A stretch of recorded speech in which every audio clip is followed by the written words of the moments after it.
I'm Vicki Cobbs, and I'm happy to be here this morning as part of our Stewardship campaign.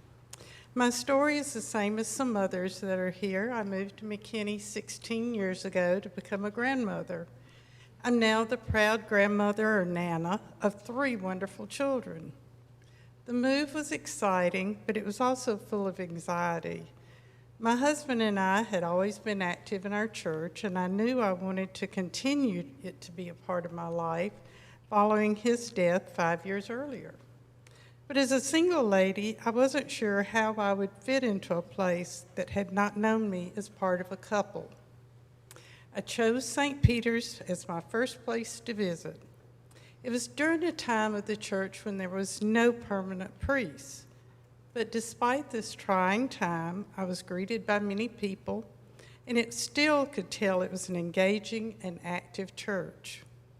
I bravely came to a Wednesday night dinner, and a couple took me under their wing and invited me to meet others. I soon became active in Altar Guild and other gatherings, and I was not hesitant any longer in attending by myself because St. Peter's was becoming my church family. People cared about each other. There were prayer groups and study groups and meals delivered to those in need and outreach programs. I could see the love of Jesus being physically shared with others. When I married, we had made a decision to go to church regularly and not to give to church regularly, not necessarily tithing, but giving something every week. There were 2 events in my life that led us to begin tithing to the church. During a stewardship meeting early in our marriage, I was reminded of a time when I was a teenager, and I heard a message during the Every Member Canvas, the Methodist version of this, about the joy of giving, meaning that we should give till it is a joyful act of love. The speaker gave an example of giving a child a nickel to get some penny candy, and that we should think of the joy we would give the child if we gave him 25 cents to buy 2 Milky Way bars, one that he could share with a friend. That just giving enough was not enough to give joy of the sharing with others.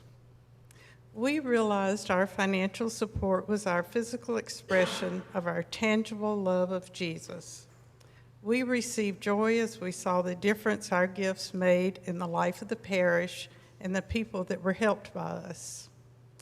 The idea of intentionality was planted when my husband took a job in a new city.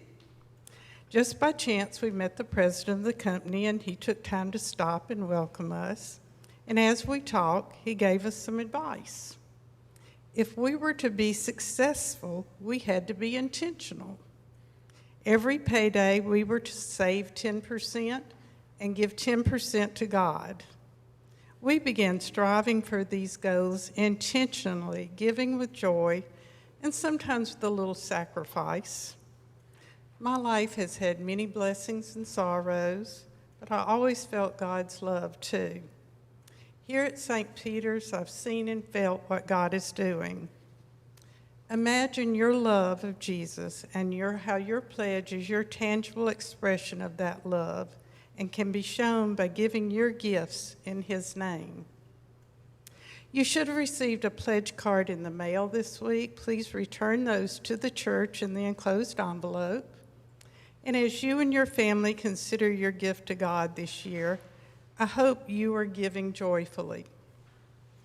In your bulletin today is a graph of giving. Locate your income and go across the row to the percentage you are currently giving. Could you joyfully increase your current gift? The chart shows your weekly gift if you were to increase by only 1%. Please consider working toward a tithe. There's also a notice of our dedication Sunday next on the 24th, where we will celebrate the commitments for the next year. Lunch will be at noon, so please RSVP. If you're staying, there will be inside and outside seating, or if you would like a lunch to go. I look forward to seeing you there. Thank you.